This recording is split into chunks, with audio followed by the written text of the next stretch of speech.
পাই না মনে সান্ত্বনা যায়, কষ্টে বুকটা পেটে অশ্রু আমার। আল্লাহ সবচেয়ে ভালোবাসেন কাকে?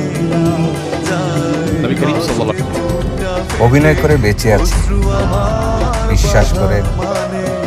রাত দিলা তো ঘুম দিলা না, বিকাল দিলা। এই এক জীবনে কত মানুষ হারাইলাম, কত বন্ধু গেল, কত সময়